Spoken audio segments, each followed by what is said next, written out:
Hello everyone and welcome to the Overton Audios podcast. My name is Connor Chadwick. And I'm Daniel Patton. And welcome to the first ever podcast from Overton Audios. I thought about doing this for a long while. I think, didn't we discuss it, Dan, halfway through last year or something like that? Yeah, I think it was me and I think even Ollie even suggested doing a podcast, and I think it was the other day, or some points within the week, we're just we're rambling on so much, and you were saying this could be a podcast, and here we are. Yeah. The only reason why was just because of time. I'm constantly making audio dramas back to back, and then it was just about realistically finding where can I have time. And currently, as we're recording this on the 4th of April. There's all this COVID-19 lockdown going on at the moment, so I was just sat there and we were talking, weren't we, over Skype, and I realised we're talking a lot, and we well, obviously I would hope so, we're friends anyway, but I thought this could be something we could record and make a podcast out of. Turn our rambles on Skype into content, yes. Well, yeah, exactly. And I mean, for clarity, I know we've only put out that Instagram story and gathered questions for the Q&A, but we're probably going to be doing these monthly. I probably, depending on how well this one does, we'll see, but at the moment it's monthly, and we're planning to do some where you and I are in them, but obviously understanding that there are more than just us in Overton Audios, and I suppose the whole DW 2012 world. But obviously, as well as that, Overton Audios is, this year especially, we're branching out and not just doing Doctor Who specific content. We've obviously released Time Traveller, and Supers is made a comeback after 2 years. So there's other bits and pieces, which of course, Dan, you're in as well. You're in Supers and you're in Time Traveller anyway. So I am, yes. Yes, you're in everything I make. So because I'm the only actor that doesn't charge you for anything. There are some others who don't, but I get. But at the same time, it's because you're my friend. I'm one of the few. Yeah, but you are also my friend, and a wonderful actor as well. I thought we were more than that. Okay. Oh, we were, but now the lockdown hasn't helped. Yeah. But in terms of what we're working on at the moment, at this specific moment, I don't know if should I say, because this is stuff I'm working on at the moment will be coming out in a year. Yeah. Whereas Transcendence, for example, which the trailers come out today and will be coming out over the course of this month. I finished recording that a year ago. It was April or May sort of time we made it. It was before I started this. I've been working because I work in construction to get my salary. It was before I'd started that. Yeah, but it was basically a job I started up in North London that was quite a way for me to get to. We finished just before that, which I started in May, which is insane. This episode did cost me a lot financially and mentally. I think this episode was in terms of scale, this is the biggest one I think you said you've done. Well, yeah, because obviously we introduced, the whole plan with it was to introduce the Young Doctor, they introduced the Young Doctor prior to this in their first volume, and obviously we know about the Irish Doctor gets volume 1 back last August. And then we've done volume 2 now, which is actually, when you think about it, this is something else that people might find funny, is that we actually recorded Transcendence before volume 2 was even written. Yeah, that's weird, because we were talking and discussing about the dynamic of the Irish Doctor and Nathan, and we sort of had to pull that. We had to do that early to get this. Yeah, done. And what's weird is when I listened back to a bit of Transcendence a couple of weeks ago, and listening to it back, knowing what's happened in volume 2 now that we've actually done it, it still fits, which is really nice. Yeah, and I think that's just, I think as well because we were planning at the same time, so there was a transition between the two. Yeah, we kind of knew. Well, I mean, very much so that you certainly knew, because for everyone as well, Uncharted Past, whilst I do help on it, this has been Dan's vision for about 5 years. So just about, yeah. So for me, I feel it's very important that we stick to your vision, because it's very important to you and you've had it in your head for so long. Which like is why when we were discussing storylines, you told me what the rough idea you wanted for Volume 2, which spoilers, was trying to find the trust between the Doctor and Nathan. Obviously, as Nathan was growing up, becoming an adult in his teenage years, things start to come up and questions in his life as he gets older. Yeah, just sort of like as well as I think as well, like Nathan as a character doesn't really understand his fitting in the world. Like, he's human, but at the same time I think it's a really weird dynamic, but it's also a very unique dynamic. I don't think that we've never had in the real show before. Oh yeah, definitely. Especially like at the end of Volume 1, isn't it? When he's just got Nathan as a baby. A lot of people were commenting, going, "This is unique. This is something that hasn't been done before, whatever." And it's something which I think has really helped the continued success with the Irish Doctor anyway. Yeah, because I think like the strengths of the Irish Doctor is that fundamentally he is just he's very angry, he's very aggressive sort of Doctor. Like, if you get on his bad sides, you're not going to walk away okay from it. You're not walking away from pissing the Irish Doctor off. But as well, he's got a real fundamental. He has a really soft side. He's got like a side that's I'm glad we can show a lot more on Try Past. Yeah, definitely. I think certainly because I mean it's the prequel at Death's Door for Fractured Timeline is basically the episode that is like the transition episode between Uncharted Past and Fractured Timeline. So I think you can see where like there's a lot of anger in the Irish Doctor from Uncharted Past, and obviously it kind of mellows a little bit in Fractured Timeline, but I think that comes down to what happens in the prequel. Definitely, very, very much so. Because there's also a lot of grief with the Irish Doctor, because like he spoiler to like Fiona dies in Volume 1. I mean, obviously, and it's like I don't like saying this because obviously with Uncharted Past is, you know, it's always an ongoing story anyway, but we know that from the prequel that you know, when the Doctor's watching that news report, we know Nathan's ultimate fate. That's exactly. He dies in a fire, and but he does it saving lives because he sees Doctor saving lives. Yeah, exactly. And I like the fact that we've been able to do Uncharted Past, even though it started after that, you know, re-edited prequel came out. I like the fact that we've still been able to do that and still have stories where you're like, will they make it out of it, even though that element is known of, and that's probably even for people, because obviously the visual episodes, and I think understandably the visual episodes will always get more views. Yeah, understandably, yes, but I'm extremely happy with how many views Uncharted Past is getting anyway, considering it's an audio adventure on YouTube, which is a video sharing program. Exactly, and but I think audios have grown as well, especially in the past year. I think like as a format for storytelling, it's become a lot more popular. Yeah, definitely. Yeah. In terms of what we're working on, though, at the moment, I'm working on another volume of Time Traveller and some more Young Doctor adventures. In actual fact, I'm not going to say what number we're on, just so it's a bit more ambiguous, but I'm working on the final volume of the Young Doctor adventures right now, where we actually have an ending, which is a weird thing, because so far in all these audios, I've never actually written a final episode for a Doctor. It's written now, but I've never actually done it. So for me, I'm like, this is the final episode. Like, I mean, you know, the DW 2012 timeline is available on the Dynamics Works 2012 YouTube channel. So we all know that the Young Doctor goes on and there's an era gap and that it leads into Luke's era. So we know that obviously the Young Doctor's got to be bowing out at some point, and I've written that now. And you're like, that's it. It's in the process of recording at the moment, but it's weird.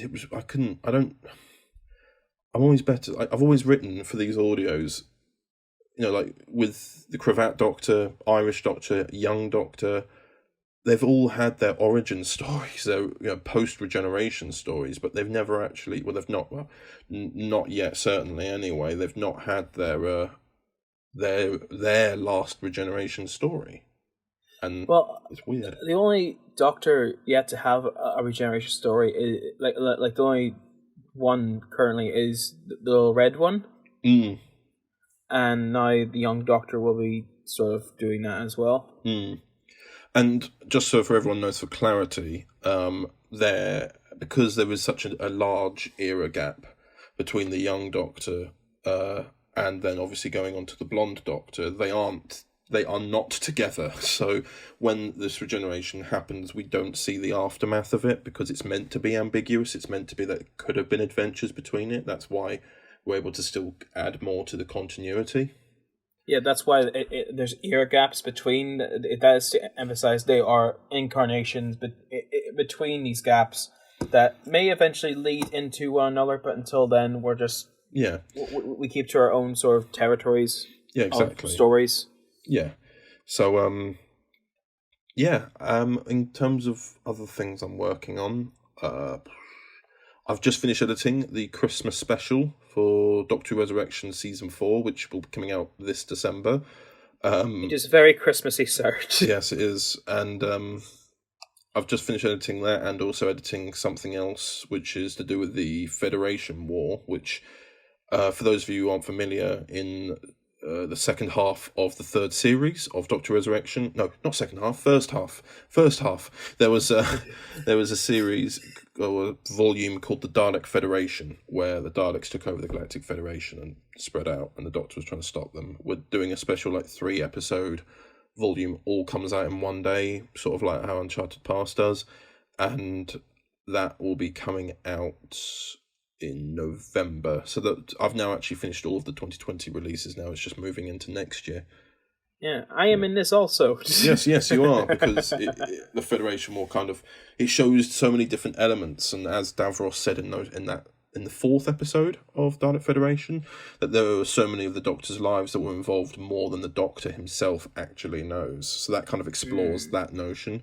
But I look forward to that coming out. I'm hoping people will like it.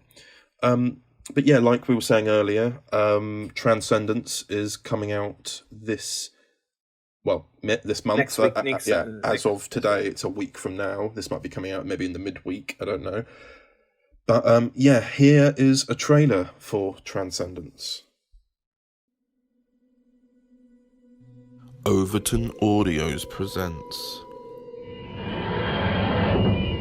What was that? Don't worry, it's just a temporal storm. Nothing major. Maybe it's a little more serious. You've got one of his gadgets. A sonic screwdriver, yes. Who are you? Psst. Doctor. What is it, Miss Anderson?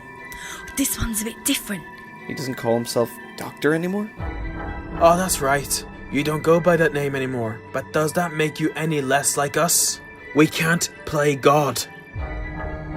And you? Who are you? I'm your future. You're both me. Gallifrey has a transduction repeller around it.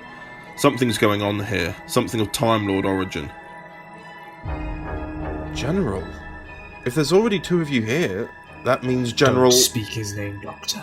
I'm already teaching him the error of his ways. Shall I tell you how it all ends for you? This Doctor charade we all play. The reality circuit is an ancient Gallifreyan theory, debunked by the Time Lords of old. What is he building? Please understand, I'm only doing this Because he's forcing you to, I know. No. Excellent. According to these readings, our new reality itself will be formed. Don't you ever wonder what would have happened if we'd never left home? What will bringing her back achieve, other than living a lie? Some of our other selves are reaching out. The Master has achieved transcendence. Doctor Who Resurrection Transcendence, coming the 11th of April 2020 at 12 p.m. Doctor? Julia, it's you. You're back. And that was the trailer for Transcendence, coming out on the 11th of April 2020 at 12 p.m, as I said, and they're going to be coming out weekly after that until the end of April. So, as we move on through this podcast, shall we talk about the origins of, how we started? Because first podcast and all, would be good to get that out of the way. Oh, yeah. So, where do you want to start? Do you want to go first? Yeah, it is, because the story of Fractured Timeline is a story and a half, I'll tell you, my friend. So it started off, originally, I wanted to do originally Fractured Timeline, like the whole YouTube channel was just to release a single film, which would have been The Doctor After Me, but then that fell through because cast fell through, and so I went back to the drawing board and I thought, well, but a new series of The Irish Doctor, that'd be cool, like to see the build up to Death in Life. At that point I was actually auditioning people for the companion, and it was all going good. I had scripts done, and it wasn't until like really 2017 it got started again. And at that point, me and Anya were together for a year, and we were going strong. So she really wanted to do it as well. So that's how Maggie came along. And then we filmed a TARDIS scene before we wrote that TARDIS scene like 20 minutes before we shot it. Really? Yeah, that TARDIS scene at the end of episode 1 was written 20 minutes on my phone before we actually shot it. and then later on, me and Luke worked on the rest of the script, and it all came together, and and it was shot from August 2017 up to December 2018. So it took over a year to film. Wow. That first episode, and that was just purely because we just weren't prepared, and now here we are, 3 episodes in, audios, prequel audios, and the prequel came out to just give so much more context, and that's the story. So I remember when because we met in 2016 when we were filming something of mine called Time Traveller Retribution. And at that time, I remember you saying that you were still sort of working on it, trying to get something done, but of course things were being slow. And of course, I know all like bits and pieces behind the scenes of like writer's block and everything like that. But now things have really headed up. What I like is that the Irish Doctor has so much material now, and it's been a year to year and a half since it started, and there's so much nice context, and we know this Doctor more than we have, because obviously when you appeared in I don't think it's online anymore, but the Children in Need thing with Luke. Oh god, yeah. Yeah, and that was a while ago, and I asked Luke if I could be in the 50th, and then I sort of gathered the pieces, then I made the Doctor, and that's how that started. And then I just wasn't really into making any more fan films, and I just thought I would generate and again new Doctor, and we could tell stories of that new Doctor. So I was perfectly okay with just the Irish Doctor being the sort of mythological, sort of unknown Doctor with just like this history that's untold. And how things have changed. Idea.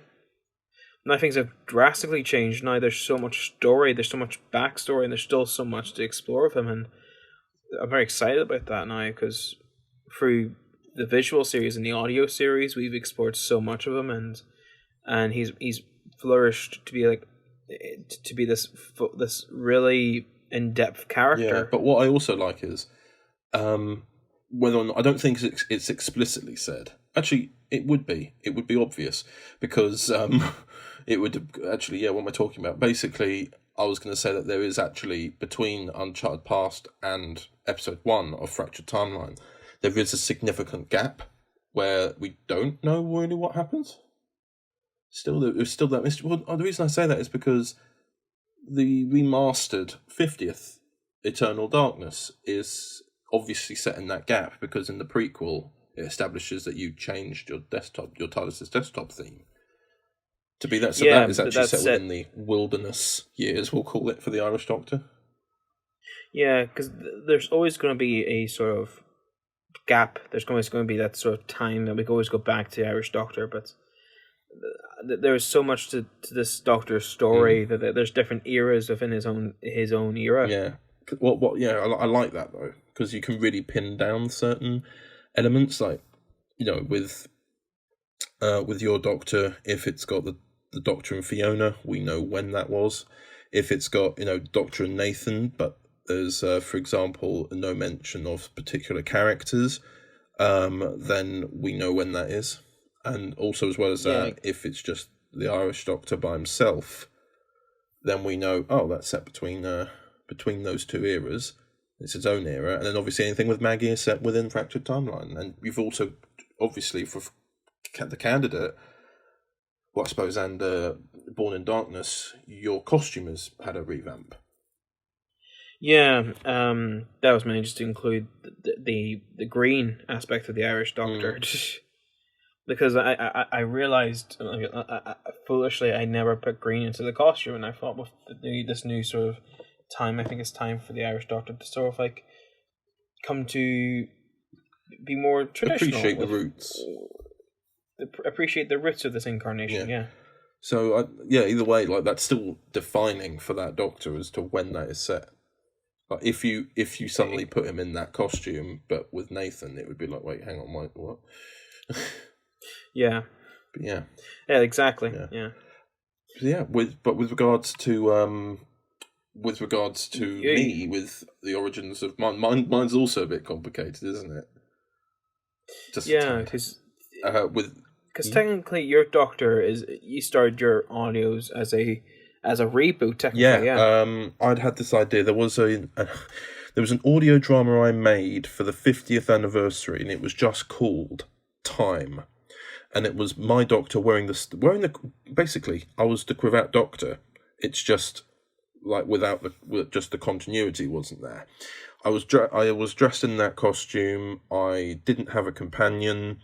I'd met a parallel version of another Doctor, and we'd met on this barren world set within the void. And there was like an evil Doctor there as well who had mutated because of the lack of time. It was like an anti-time place. And because the Time Lord being disconnected from time, it turned him into that creature. It was like a little 25, 30-minute thing just for the 50th. Then I made this visual stuff, which of course I've posted on Instagram recently, that I found the episode again. I may re-release that at some point. I know it came out in May 2014, so maybe next month I'll put it out. I don't know.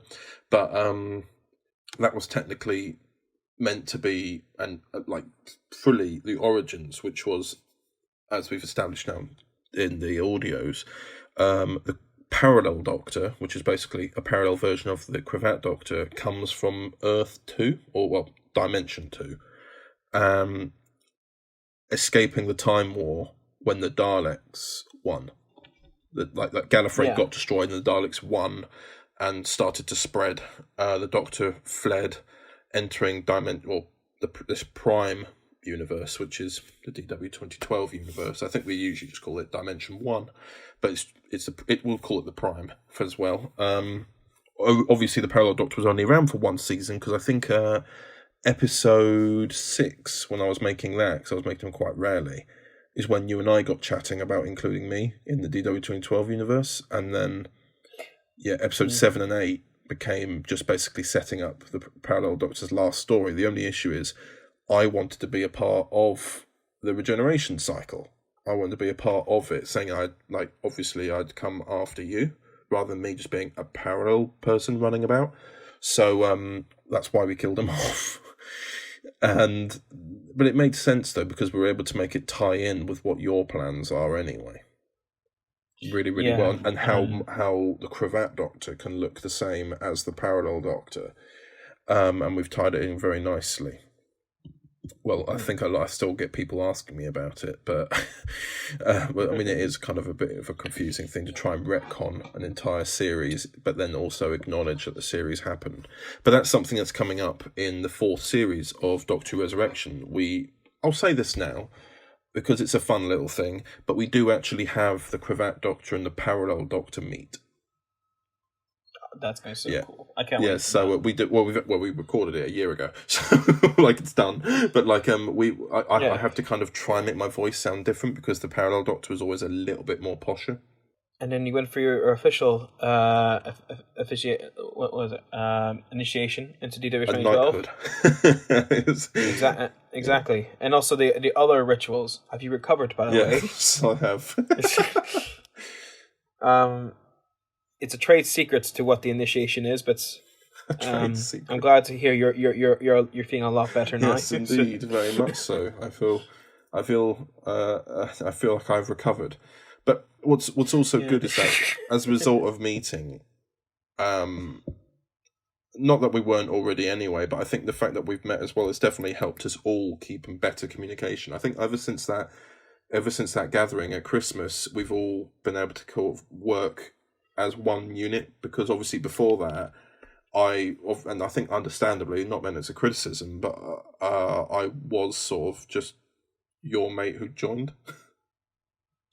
Yeah, I mean, I'm still your friend, I hope. But I mean, obviously, with everyone having met me now, they know me and know me as someone, as opposed to just a friend of someone. You get what I mean, don't you? Exactly. Yeah, you've established yourself firmly within this group. Yeah. So, I think that's all gone very well. Right. So, as a result of us talking about the origins of said Doctor Who eras, let's have a listen back to the first trailers we ever released for our eras. So this will be Two of a Kind trailer, which was made by Overton Audios in September 2016. And then The Spark, which was obviously, as you said already, the dates were made between August 2017 and, what was it? December 2018. So, here are the trailers for that. Right then, old girl. Where have you dropped me off this time? What about the fire? The TARDIS usually burns itself out. What's happening? I set the TARDIS to rebuild itself. It can reinvent its own architecture. Please, have mercy! If you want mercy, you will know to keep quiet. Are you really the Doctor? Yes. Restrain this man. What are you doing? Take him to interrogation room 5. So all this was in vain.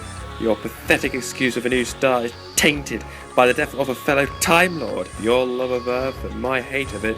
This makes it the perfect opportunity. What's that? Look, it's the bomb! Get down!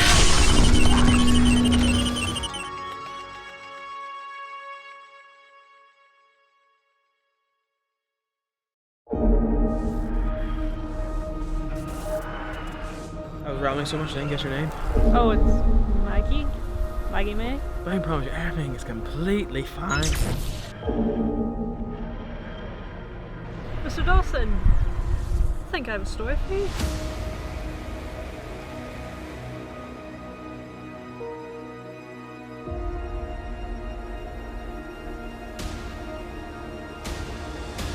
Please don't kill me! Why would I kill you? I came about that article you wrote about me. It's made from electricity. Yes. If there's alien presence amongst the Earth, it's not for a good reason. You declare a fight for this planet! You're in danger. Nice to see you too. Let's see what we got. You, Doctor! An impossible man always looking to find company because you are so afraid of being alone! I'm the Doctor. That doesn't explain much. I know, it usually works.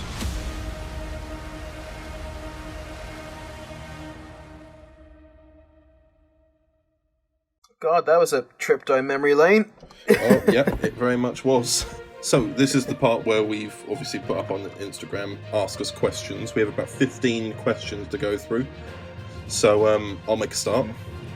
This is from DW Intro Edits. What do you... Hey! Oh, yeah, they're the ones to do that, yeah.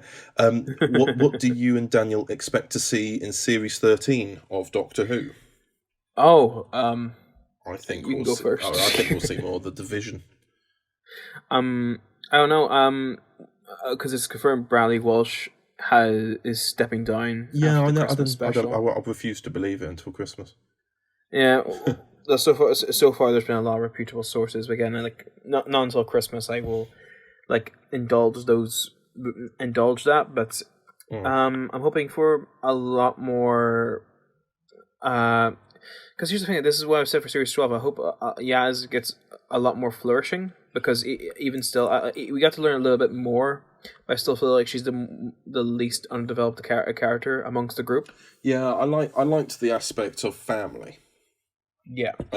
For the series, and it is nice to go back to a 3 companion structure, especially like how it was in the classic series. But the difference was, in the classic series, we had 4-parters for a whole story. And we had the time to sort of get to know these characters for the format that this modern show is going. Exactly. It's like, well, I suppose this is actually a good example in comparison to make.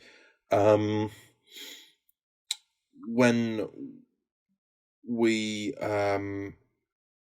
I was doing Resurrection Series 2, I had 3 companions at one point.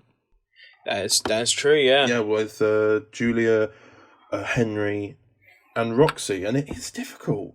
It is really, really difficult to maintain that. I found it, like, for example, like for the 3rd episode of Series 2, I just had to get Julia out.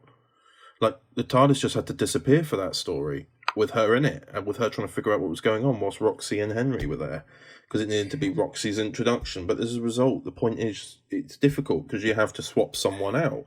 And then, the 4th episode was mainly about the Doctor and Julia and Henry, and Roxy was just kind of there watching and being involved. But it is difficult. I just thought I was also going for a sort of family element there.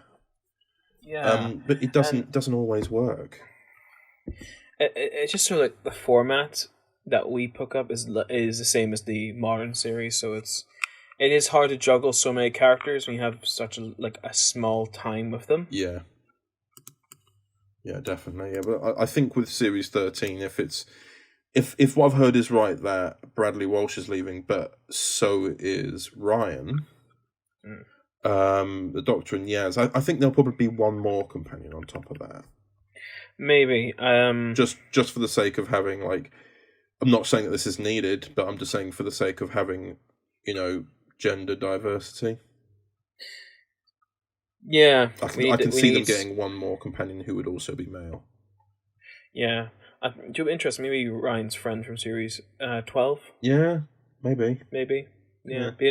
I'll be interested in seeing more of him. Yeah. I enjoyed his sort of brotherly banter with Ryan, and I liked him, especially like in the episode "Can You Hear Me?" I really liked the aspect of the aspect his character brought to that episode. Should have been the Black Guardian in that story. Should have been the Sea Devils in Praxeus, mate. Yeah. Anyway, next question, as we're going too deep. Oh god, yeah. I'll send the questions back up. Also from DW Intro Edits. Mm-hmm. When you and Daniel were in DW 2012 Eternal Darkness, what was your favourite scene? Well, mine's going to be a quick answer. My favourite scene was when I was on green screen. Which is all, like, I mean... It wasn't mine, because I was the one who had to row to you out that green screen. A little behind the scenes, you were just filming something else like all day. You came back like, what was it? I've been filming Waterside Series 5 at that time all day, and we just came back, and then you'd message going, the deadline's today, and I was like, what? Yeah, to record your scenes. So you and PMG, Peter Michael George, you filmed it like what o'clock in the morning? It was something like that. Yeah, 1 a.m., 2 a.m., something like that. Yeah, but I suppose that you were just knackered from the amount of filming. Yeah, so we didn't put much. We should have probably put up some extra lights for you, but we just used my my room light, and you're like, why? Why would you do this to me? I may shame you one day by just sending, like, putting a unedited clip on the internet.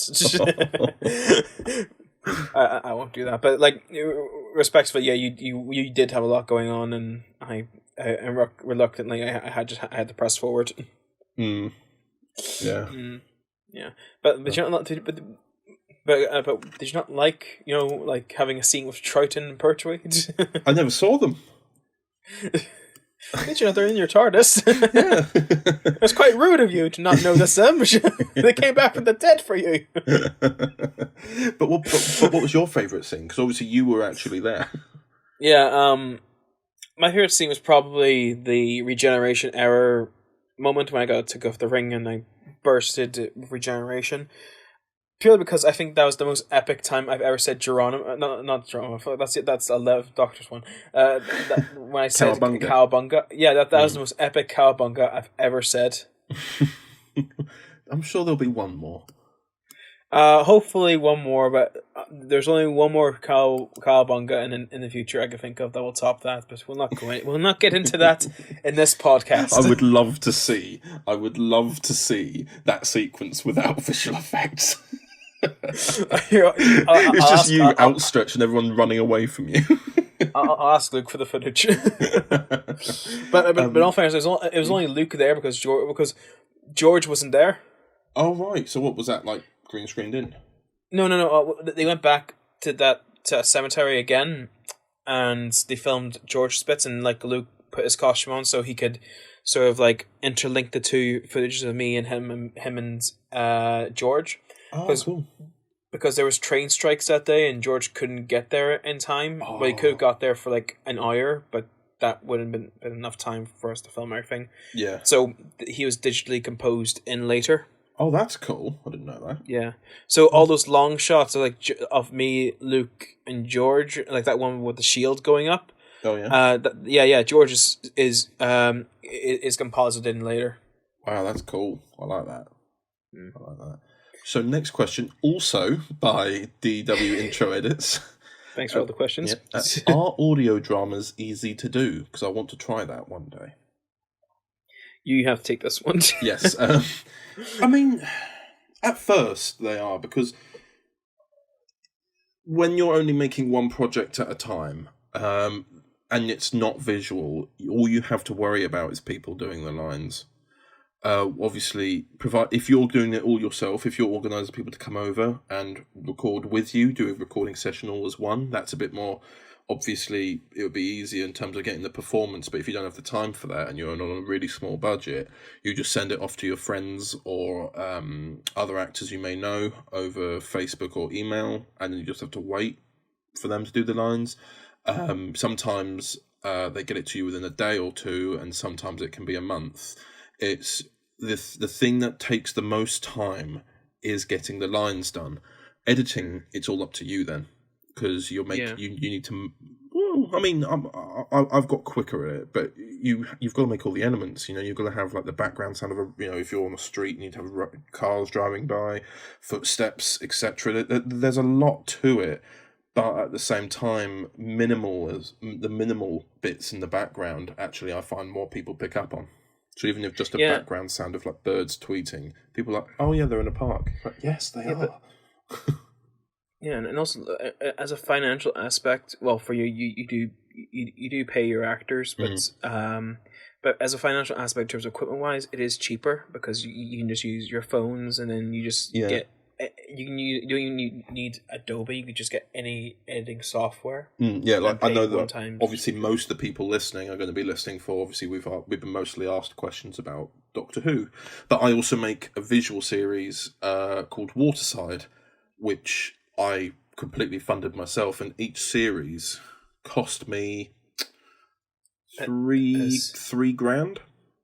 I've made so I've spent over because I did seasons 2 to 5. That cost me $10,000 overall. But for example, for these other audios I've been doing, where I've been moving over to volumes because that's easier to deal with sections of money at a time. Whereas with Resurrection, it's 12 all in one go, and that is expensive. The difficult thing is now I've got to a point where with all the cast, I've used all of my friends. So I'm like, I still want to make more though, but Dan's the Irish Doctor. I can't just have him playing another character because it's him. That's I suppose the difficult thing with all of your mates playing other incarnations is that you can't just ask your mates.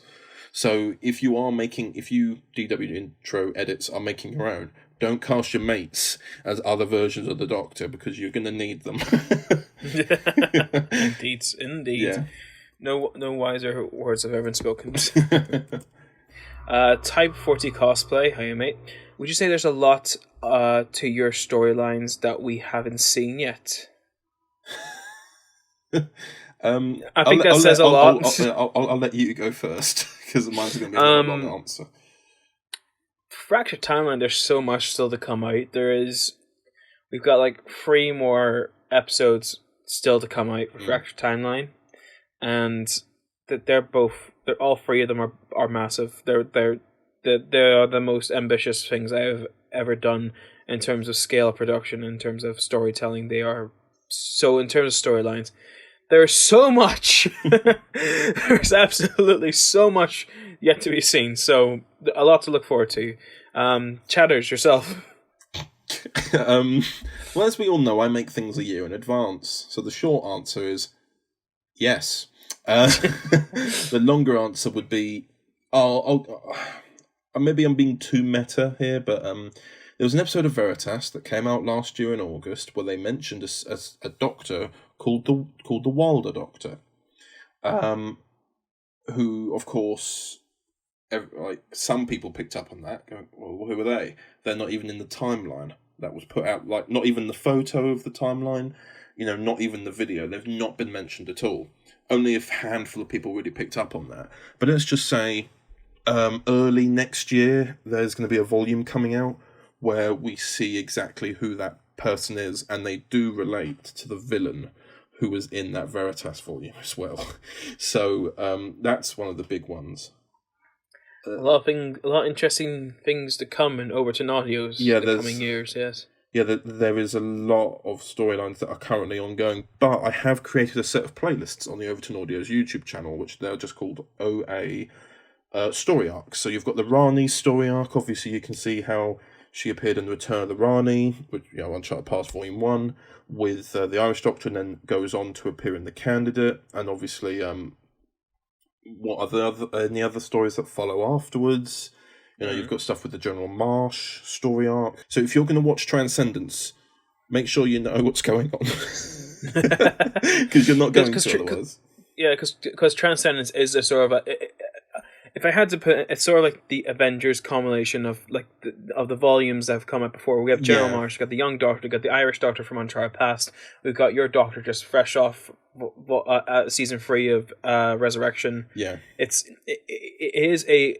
is all accumulating to this event. Yeah, I would say that, like, for example, General Marsh Volume 2 finished in January, and that's the last volume ever of General Marsh. There's a reason for that, as we'll see in Transcendence, but I'm not saying that you all have to go back and listen to every single one, but at least have a look at those story arc playlists just to see roughly what's going on. Because after Transcendence comes out, that is literally the end of an era. Because everything changes from then on.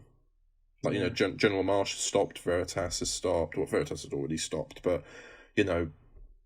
those things that built up to this moment, Yeah, exactly. Anyway, next question from Hayden Pringle, 5555. A lot of 5s. What is only your 4 5s? This displeases me. Yeah, it should have been 5 5s. Anyway, what is your favourite fan film / fan audio drama episode? Is that from our series or like just in general? I'm gonna. Should we narrow it down just to us because We'll say. Just to be safe, we'll just say outside of our stuff. Yeah. What's yours? I still well, I don't know if it says we can do both, but my favourite fan film would be Fire and Ice, Doctor Who 2009. Oh, that's yes. Yes. And yes. Fan audio, I quite like Chris Thompson's Second Doctor continuation stories. They are my favourite one was probably Freedom of the Daleks. For me, Doctor Who Fire and Ice is one of my favourite fan films. It is just so well put together, and production wise, it feels so more authentic to Who, even though it's American. And I really like that. I think it's given it just for it to come out in 2009 as well. I think it's such an accomplishment. It's been over 10 years. It's been 10. Oh, it's been 11 years since I came out. Nearly 11 years. God. And it's still my favorite fan film. My favorite fan audio. Ooh, I've got a few. I don't really listen to a lot of fan audios. The ones I do listen to a lot. I like Tailored Visions. Oh yeah, audios. Actually, they're very good. Good point. Destinus was very good. And Chris Thompson's Second Doctor audios were good just because of how authentic he goes with his impression. And I just love I just think they're a standout. Yeah. But I can't really pick out of the two. They're both my favorite. DW intro edits again. For me, if you weren't cosplaying / Doctor, what would you be doing in your life right now? Well, I don't cosplay. I used to cosplay a bit, but I don't do it anymore. But if I weren't doing Doctor Who, I don't know what I'd be doing, because Doctor Who, I think even you can agree with me with this, Connor, if it wasn't for Doctor Who, I would have no interest in film. Same for me, man. If Doctor Who had never come back, I mean, I was already doing some bits of filming. I was filming just family videos. I was just filming my family living. But when Doctor Who came along, I started to want to make fictional things. So I don't know whether or not I'd just done that bit of filming of my family for a couple of years and just lost an interest. I don't know what I'd be doing. I have no idea what I'm doing either. Like, it is generally like an Elseworlds story of what I'd be doing if Doctor Who never came back. We can just let's make an audio drama of it. What if Doctor Who never returned? What would life be like? The short answer is probably a lot less vulgar. It'll be our own version of Doctor Who Unbound. That's true. Like DW 2012 Unbound. Next question is for you, my friend. Yes. What's your favourite part about making audio dramas? Well, I typically find that for me, it is just literally hearing it put together, like when you go from idea, and especially with the fact that when you're making something visual, you've got limits. So, for example, I could write a scene set in an office, but then I've got to go and find that office and rent it out, and that costs. Whereas I can write it in an office, get, for example, Dan and I to just very quickly record the lines in about 20 minutes and edit it, and there you go, it's done. It's the ease of making it, but also at the same time knowing there are no limits. Yeah, exactly. So, yeah. You next, isn't it? DW intro edits, yes. When did you and Connor cosplaying... we put in a hyphen like brackets, so like making fan films, and how did you two meet? Well, you started really early on, didn't you? Making fan films. We'll put it nicely. I'm a YouTube veteran. I started making fan films in 2007. I started off making them during the summer holidays when I was in year 7 of school. I had my little webcam on my Windows XP computer, and I got like the toy of the Coral TARDIS, the RTD TARDIS console. Yeah. I put that in front of the webcam, moved the webcam off, and then I'd move away to make it look like from the perspective that I was the same size, like I was taller than the console, and it would look like I'm using it. I've still got those episodes. Maybe I'll show them one day. Probably not. But for me, that started 13 years ago next month. I've been doing it for a long time. But you and I met. Well, I thought we started talking in 2014, but then you found out through Facebook it was actually 2012. And that's the same year I probably started making fan films as well. Yeah, but how we ended up actually talking more, our first time we spoke was when I was making one of those visual 2014 episodes. And I asked you to play an evil doctor, which of course we've burnt the footage. Yes. we burnt it. We burnt the ashes. Then after those ashes were burnt, we put it in the Blender Maze movie, and the remains have been flushed. Yeah, exactly. And then we kind of talked about making things together anyway. And then obviously we actually met in 2016 when you actually flew over from Ireland to my nearest airport, and I came and picked you up. So yeah, that was fun and interesting. It was. Yes. You picked me up. Yeah. But what about you with regards to making fan films? I started in 2011, around April. I can name that because I remember watching. Was it April? Oh no, I remember watching episode 2 of series 6, and I just wanted to make something. So I went out in the garden and I just like pretend to get shot by aliens. And I'm like, I'm the Doctor! And then just like, oh, regenerate. Oh, look, it's a future version of me. It's like, no, sorry, it's a past version of me. It's like, and he's like, what? Why are you dying? I was like, future stuff. It's like, no. It's like, why are you dying? Future shit. And then I made a fan film back in 2012 that thank God there's no remains of that anywhere on the internet right now, and I'm thankful because it's the earliest version of the Irish Doctor that exists. Do you want to tell everyone about this? And ironically, it also introduced early version of Nathan Chase. Oh yeah, okay. That was played by my friend Harry, and production stopped because Harry just had enough with this because I was an asshole back in 2012. I'm still a bit of an asshole now, to be honest. But you're not. So I just stopped. And I put the footage together, and I just made this sort of like incomplete episode, sort of Charlotte style.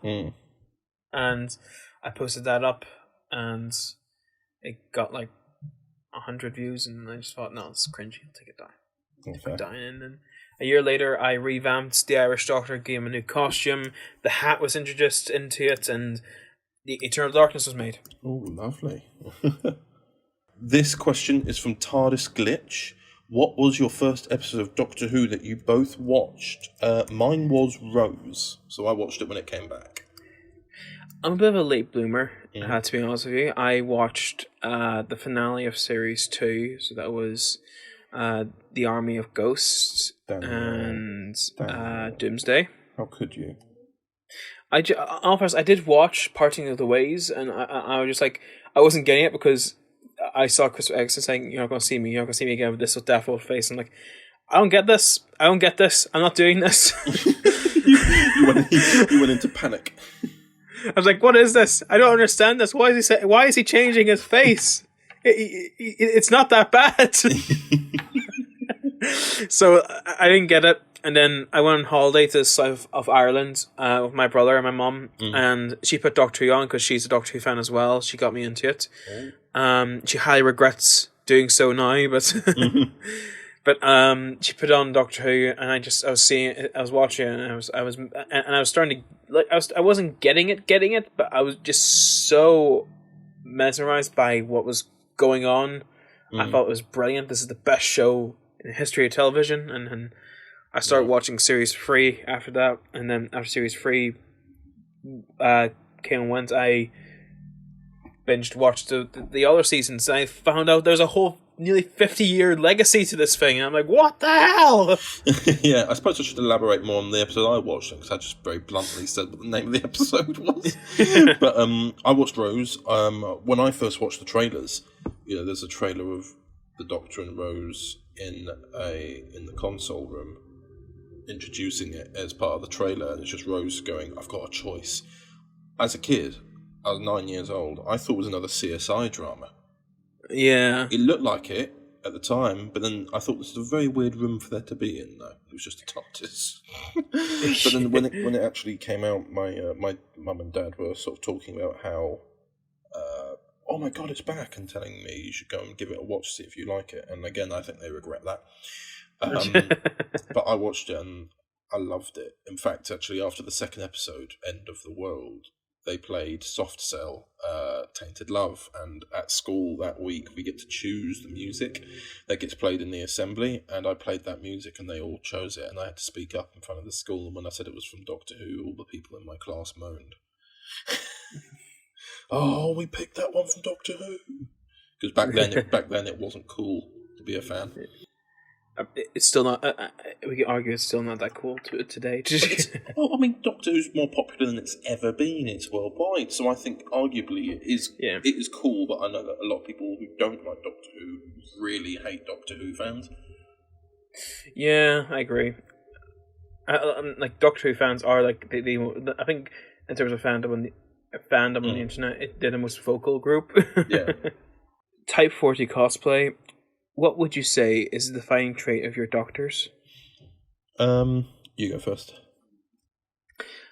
The fact I'm Irish. See, mine was going to be quite simple as well. What was yours going to be? Cravats. But my Doctor's a bit of a sweet tooth as well. He likes his sweet things. My Doctor can be a little bit. He's a bit all over the place, but I think I finally started to find him a little bit more better these days. As I said before, he can be aggressive and he can be sympathetic as well. But I just really like the sort of he respects people who respect him. He people. You could see he has a fondness towards people who mean no wrong. Yeah. Like one of my favorite episodes was Return of the Ronnie, and how we seen him interact with Darlene. I like that. If anything, that was his first, in terms of chronological story, that was his first companion loss in a way. Yeah. Obviously, it wasn't as deep rooted as other companions. It was only a day, but at the same time, there was some care there. I think there's always going to be care for any human, but Darlene in that story was probably the nicest person in that story, and she didn't deserve it. But I think that was the biggest thing for him. That she did not deserve it. And I think that also helped to define his emotions later down, which will then translate into Fractured Timeline as well. Yeah.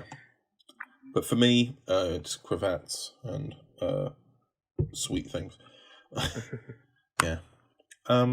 Next question is from Doctor Who Cosplayer. What's your favourite fan Doctor costume?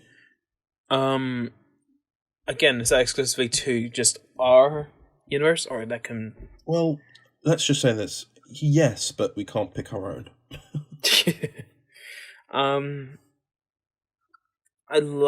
Thing is, I know I'm going to get some earache from Luke. I really like Dom's costume. I like the process he went through of making that costume, and how he... because he had 4 years to assemble the pieces and really go into it, and he put so much effort into that costume, man. When you watch the video he released about the different iterations he went through over the years, wasn't he originally going for blue or something? Yeah, he was originally going to go for blue, and it changed over time. And he had had shirts specifically made and everything. I love the dedication to it, and the fact he had so much time to do it. And it was all himself, really shows off how much work and dedication went into finding the right style. Exactly. Whereas, for TV shows, you get a costume designer who understands more about fashion than, let's say, the director, and they're able to put something together. Whereas Dom had so much time to do it, he made something perfect. I agree. I say the same. Very good. Tom Jacob _B. Was there anyone who inspired your incarnations of the Doctor? Yeah, the main one for me was the First Doctor. The First Doctor is my favourite Doctor. But of course, I know that I couldn't just be the Cravat Doctor that's sounding like Hartnell, because it doesn't work. I think the reason why Hartnell works so well is because he's at the very beginning. I think it's that wonder and mystery and examination that the First Doctor had. Every time he went somewhere, it wasn't like, oh yeah, I went here a few incarnations ago. It was just my first ever time being here. Yeah. Everything's fascinating. Everything's new. I wanted to kind of do that for the Cravat Doctor, whilst simultaneously trying to make him a bit more modern, because obviously if I went to, let's say, the Cluster Sun, that the Irish Doctor's been to him, he's not going to be like, oh, fascinating, I've never been here before.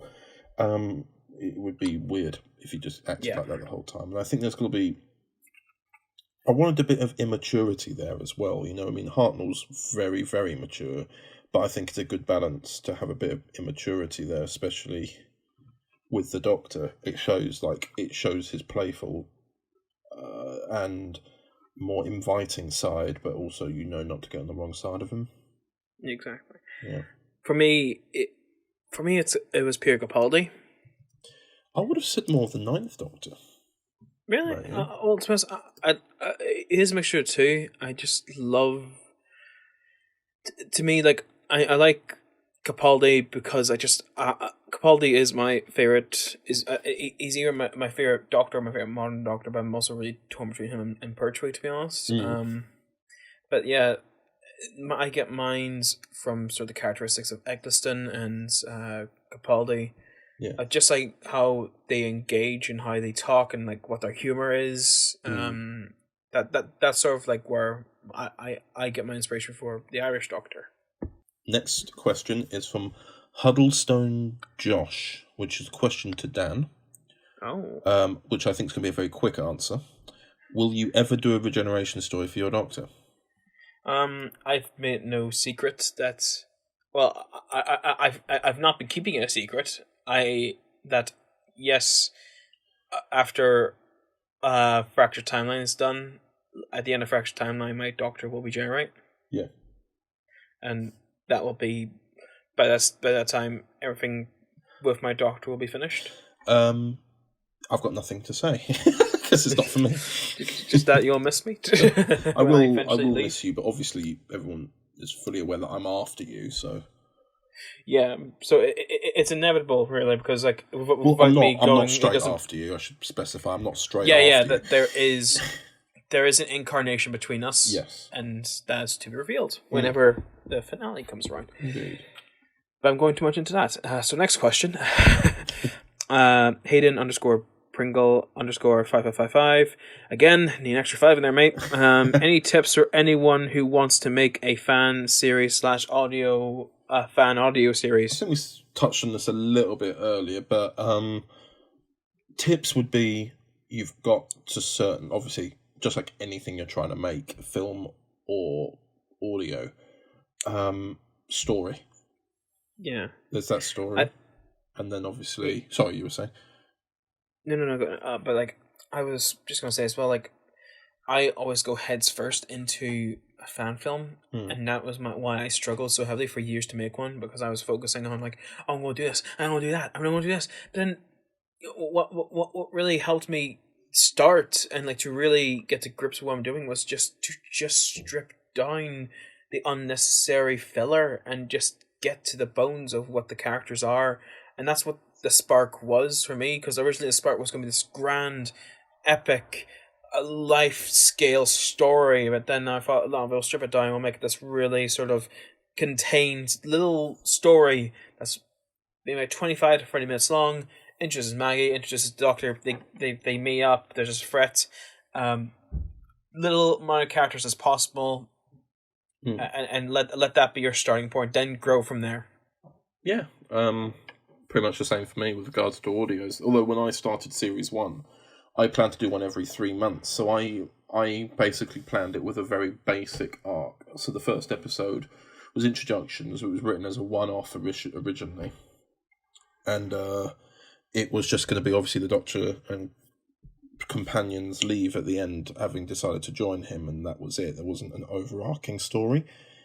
But then, of course, when we went into episode 3 onwards is when I started to think about it. But for me, certainly, if you're planning to set off with a full series, you've got to sort of figure out who the characters are, especially if you're starting from scratch. Like, who is the Doctor to you? And obviously, exactly. What kind of person would fit with them? Exactly, yeah. This one is from Bo Zerek. Favourite TARDIS console room? Oh, favourite? Yeah, that's a question. I know. I think I got my favourite actually. Yeah, it's pretty simple to be honest. Yeah. What's yours? Yeah, but what's yours? The 8th Doctor's TV movie console room. Same. That's why I use the same sound effects. for my TARDIS, for my Cravat Doctor TARDIS, I use the same ones because I love the sounds, I love the movement of how everything just feels Victorian steampunk. Yeah. Like part of my costume is kind of inspired a bit from the Eighth Doctor, you know, with the neck piece and the waistcoat, and now obviously I'm not wearing velvet, but I'm now obviously added that blue coat on top of it. Exactly. Yeah. I thought you would have said Matt Smith / Capaldi's interior, because obviously you use that. Well, that's because that was because of the Google Maps feature. Oh. And then the final question is, it's from, hey, it's Luke Lane, aka Staticus. Funniest audio / filming bloopers and or memory. Bloopers. Well, I don't really get that many audio bloopers because it's just people, usually because we're not in an environment, whenever anyone records, we're not in an environment where we're all together to laugh. Usually it's just, for me, it's just people tripping over lines. But I suppose there are quite a few from Fractured Timeline. I know I've been there for some. For me, it would be that day that I went to go down and film with Stephen McCullough. Oh, yeah. Down in Newry. Purely, I can't really name a blooper because there's so many that day, because Stephen is a really funny guy. I'll have to post the bloopers one day, but yeah, that day was just has so many filming bloopers and really funny memories that I need to get on the internet at some point. Yeah, you said maybe you'll try and edit a bloopers. Yeah, one day. Yeah. So that is all the questions we've had from the Q&A, and as a result, we've pretty much come to the end of this podcast. Is there anything you wanted to finish on at all? Not really. just mainly hope everyone is staying safe, especially with these challenging times. Yeah. Just staying indoors, washing your hands, and all the stuff that people who are a lot smarter than I am are telling you. And for me, same. I reiterate that message. And I also say, remember that Transcendence is out weekly in April, and then depending on when the next podcast comes out, I believe, let me just very quickly check. Yes, following that, and the beginning of May, we have Time Traveller 2015, which is not Doctor Who related, but still, it's a release we've got. Exactly. And that'll be starting as well. I don't know, again, we might be recording this now, but I don't know if what time we're going to be aiming for each podcast release. But I think this one went very well, don't you? Yeah, I agree as well. And if anyone has got any questions for the next podcast, maybe put them down into the comments. Mm-hmm. Or if not, usually a couple of days before we're due to start recording, we put out questions story. like on the Instagram story, a poll for you to do that more directly, which we of course have noted down. So yeah, I've noticed how long it's taken us to go through 15 questions. It's around 40. We planned 45 minutes for this podcast, didn't we? Yeah. We'll try better, people. We'll try better, because we know how strenuous long podcasts can be, and we thank you for your patience. Yeah, we'll try and keep it down to less wordy answers next time. But anyway, thank you very much for listening to the first episode, and I hope you enjoyed it as much as we have. And I bid you a farewell. Goodbye, everyone. Goodbye, everyone. Stay safe.